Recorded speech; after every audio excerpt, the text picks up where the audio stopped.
Hi friends, तो आज हम लोग इंग्लिश का यूनिट 3 का B where the mind is without fear का क्वेश्चन इंग्लिश चैप्टर करने जा रहे हैं। उसके बाद हम लोग क्वेश्चन भी करेंगे। पहले हम लोग पढ़ेंगे before you read. India is our country and we all love our country.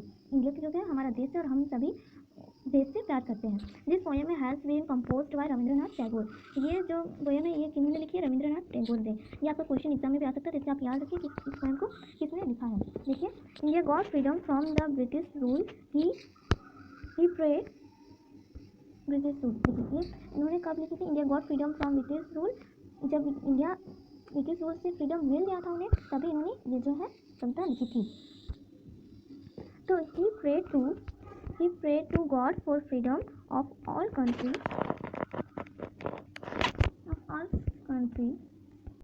he prayed to God for freedom of the country from slavery as well as superstition and bondage। देखिए, ये pray कर रहे हैं God से आज़ादी के लिए, country के सेलर के लिए और सब्रेशन एंड बॉन्डेज के लिए।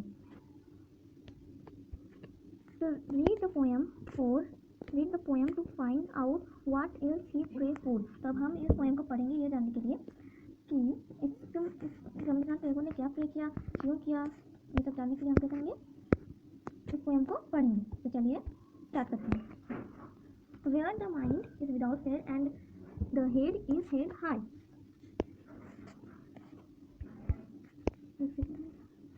Where the mind is without fear and the head is held high। इसमें क्या कहा गया है? जहाँ मन निर्भय हो और मस्तक ऊंचा हो, जहाँ ज्ञान मुक्त हो, जहाँ संसार को संकीर्ण घरेलू दीवारों से टुकड़ों में ना बांधा गया हो, जहाँ सत्य की गहराई से शब्द निकालते हैं। Where the world has not been broken up into fragments by narrow domestic walls, where words come out from the deep of truth। देखिए कि हम लोगों ने ये पूरा पैराग्राफ समझे, तो हम लोग नेक्स्ट पैराग्राफ में आते हैं। Where the clear stream of reason has not lost its way into dizzy desert and sand of that habit, where the mind is led forward by tree into ever wending through an action into the haven of freedom, my father led my country awake। इसका मतलब क्या होता है? इसका मतलब होता है कि where यानी कि जहाँ अथक प्रयास अपनी भुजाओं को पूर्णार्थ की ओर फैलाता है, जहाँ कारण की स्पष्ट धारा अपना रास्ता नहीं खोती है, मृत्य आदत की सुनसान रेगिस्तान की रेत में, जहाँ आपके द्वारा मन में सदैव व्यापक विचार और क्रिया के आगे बढ़ाया जाता है, स्वतंत्र के उस स्वर्ग में मेरे पिता मेरा देश को जगाने दो। ये रविंद्रनाथ टैगोर ने जो है कहा है। देखिए, यहाँ ही हमारा जो है चैप्टर वो खत्म होता है। रविंद्रनाथ टैगोर एक बहुत ही अच्छे पोइट है। अब about the author I think ये बोलना मेरे लिए, मैं आपको बता देती हूँ फिर भी। देखिए, रविंद्रनाथ टैगोर जो है वो बहुत ही अच्छे पोइट थे और उन्होंने फ्रीडम के लिए भी बहुत कुछ किया था। रविंद्रनाथ टैगोर का जन्म कब हुआ था? मैं मेरे साथ 1861 में, और अगस्त 1941 में उनकी डेथ हुई थी। Okay. Founded Rani Niketan in Bollywood में, West Bengal which is founded accident. West Bengal में एक एक्सीडेंट के द्वारा उनकी मौत हो गई थी। मेथड्स में टीचिंग। ये पोएम जो है हमें बहुत कुछ समझाता भी है, तो आप लोग इस पोएम कैसे करें। चलिए हम लोग आते हैं क्वेश्चन आंसर में। क्वेश्चन आंसर में आपको करवा देती हूँ, आप लोग इसे याद कर लीजिएगा, ये एग्जाम में आपका आएगा। ओके, चलिए तो बढ़ते हैं आगे। तो हमारा सबसे पहले क्या है? Explore the poem. करने से पहले आप लोग को मैं ये बता दूँ कि ये चैप्टर आपको लर्न भी कर लेना है। ये आपके लिए बहुत ही इंपॉर्टेंट है। अगर आप किसी भी इंडिपेंडेंस डे, रिपब्लिक डे में आप इसे बोलेंगे तो ये बहुत अच्छा होगा आपके लिए। ओके, चलिए आगे बढ़ते हैं। हम लोग पहुँचे हैं आंसर द फॉलोइंग क्वेश्चन में। सबसे पहला क्वेश्चन नंबर क्या है? According to the poet what should countryman speak towards. का आंसर ये रहा हमारा। मैं इतना अगर बोलूँगी तो आप लोग को बहुत इसलिए क्या चल रही है, लिख लीजिए।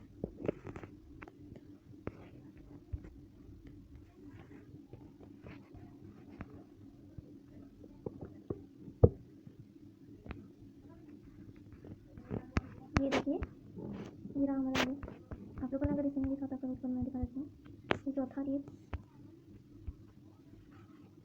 ये हमारा फोर्थ क्वेश्चन,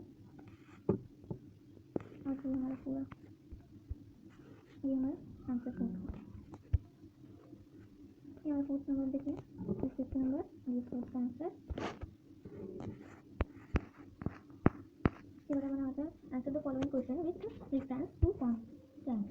तो देखिए ये जो हमारा बुक में ही है, बट आप लोग को थोड़ा ध्यान से करने की ज़रूरत है। ओके, देखिए ये जो हमारा है ये हमारा बहुत ही इम्पोर्टेंट है। इसके लिए हमारे किसके लिए, एग्ज़ाम के लिए। एग्ज़ाम इम्पोर्टेंट है तो हमारे लिए भी इम्पोर्टेंट ही होगा। सारे क्वेश्चन आंसर आपको याद कर लेने हैं। अगर आप क्वेश्चन आंसर नहीं याद करेंगे तो आप एग्ज़ाम में फेल भी हो सकते हैं।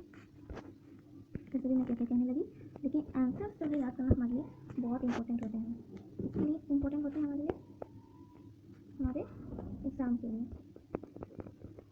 तो आप लोग को सारे क्वेश्चन आंसर याद कर लेने हैं। चलिए अब हम लोग इसको आप लोग लिख लीजिए, ये आप लोग के लिए बहुत इंपॉर्टेंट है। द माइंड विदाउट फेयर, ये हमारा एक लाइन लिखा हुआ है पोएम का, जिससे हमें इससे हमें क्या करना है, इसका आंसर को ढूंढना है। ठीक है, चलिए ये भी उसी लाइन से बना हुआ है।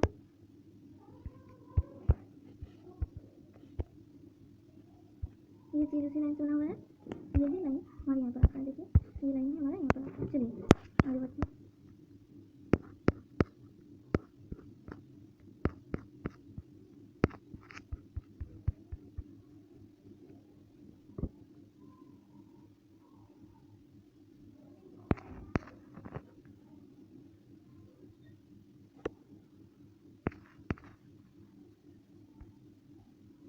आप लोग चाहे स्क्रीनशॉट भी ले सकते हैं। The end, thank you. अगर आपको ये वीडियो अच्छा लगा तो प्लीज़ सब्सक्राइब माई चैनल। ये जो है आपका बहुत इंपॉर्टेंट है, यहाँ हमारा चैप्टर खत्म होता है। तो आप लोग इस पोएम को याद कर लीजिए, और अगर आपको ये अच्छा लगा होगा वीडियो तो लाइक शेयर और सब्सक्राइब जरूर करें। Okay bye. और वीडियो जानने के लिए हमें कमेंट करें।